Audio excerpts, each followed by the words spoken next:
Assalamualaikum warahmatullahi wabarakatuh. Perkenalkan, saya Tria Resya dengan NIM 2201020041. Prodi Akuntansi akan menjelaskan tugas akhir mata kuliah teori pengambilan keputusan yang diampu oleh Bapak Ronald Aprianto tentang penyusunan proposal saya yang berjudul Pengaruh Kebijakan Dividen dan Pertumbuhan Penjualan terhadap retur saham di mediasi profitabilitas pada perusahaan sektor consumer good industry yang terdaftar di Bursa Efek Indonesia. Baiklah, untuk pertanyaan pertama, jelaskan bagaimana saya akan mengidentifikasi masalah pada proposal penelitian. Masalah diidentifikasi melalui analisis data laporan keuangan dan studi literatur.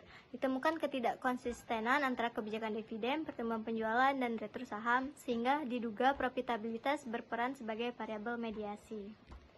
Kemudian pertanyaan kedua, sebutkan dan jelaskan 3 kriteria keputusan yang akan saya gunakan untuk menentukan solusi terbaik. Yang pertama ada kekuatan hubungan statistik untuk mengukur seberapa besar dan signifikan pengaruh variabel kebijakan dividen dan pertumbuhan penjualan terhadap retur saham, baik secara langsung maupun melalui profitabilitas. Yang kedua, relevansi teoritis, kesesuaian solusi dengan teori yang digunakan, yaitu agensi teori dan signaling teori untuk menjelaskan perilaku manajemen dan respon investor. Kemudian yang ketiga ada implikasi praktis, manfaat hasil penelitian bagi investor dan manajemen perusahaan dalam pengambilan keputusan investasi dan kebijakan keuangan. Selanjutnya pertanyaan ketiga, bagaimana saya mengalokasikan bobot pada kriteria yang telah saya tentukan.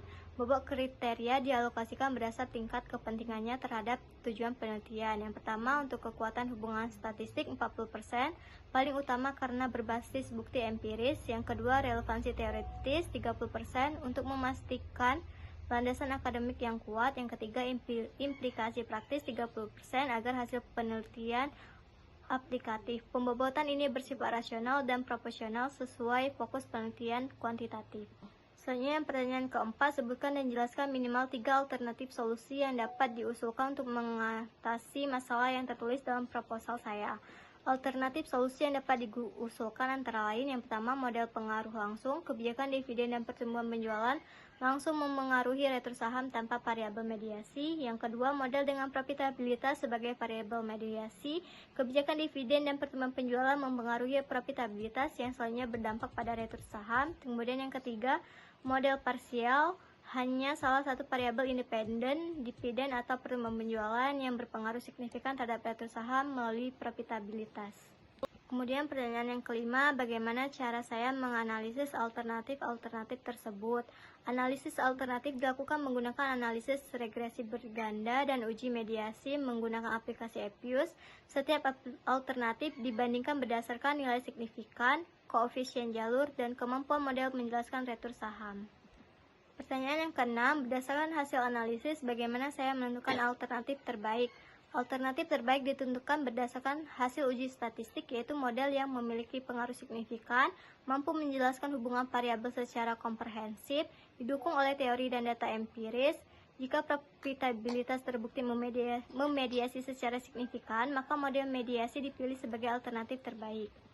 Selanjutnya pertanyaan ketujuh, jelaskan rencana penerapan alternatif yang dipilih. Penerapan dilakukan dengan cara, yang pertama menggunakan model terpilih sebagai dasar analisis penelitian. Yang kedua, menyajikan hasil sebagai rekomendasi bagi investor untuk lebih memperhatikan profitabilitas sebelum mengambil keputusan investasi. Yang ketiga, memberikan masukan bagi manajemen perusahaan agar mengelola kebijakan dividen dan pertumbuhan penjualan secara optimal untuk meningkatkan kinerja saham. Kemudian pertanyaan yang terakhir, sebutkan langkah-langkah yang akan saya ambil untuk mengevaluasi efektivitas keputusan yang telah diambil.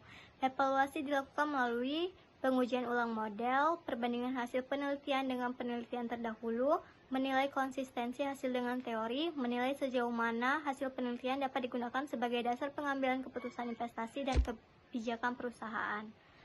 Baiklah, itu saja penjelasan yang dapat saya berikan dari pertanyaan tersebut. Saya akhiri. Wassalamualaikum warahmatullahi wabarakatuh.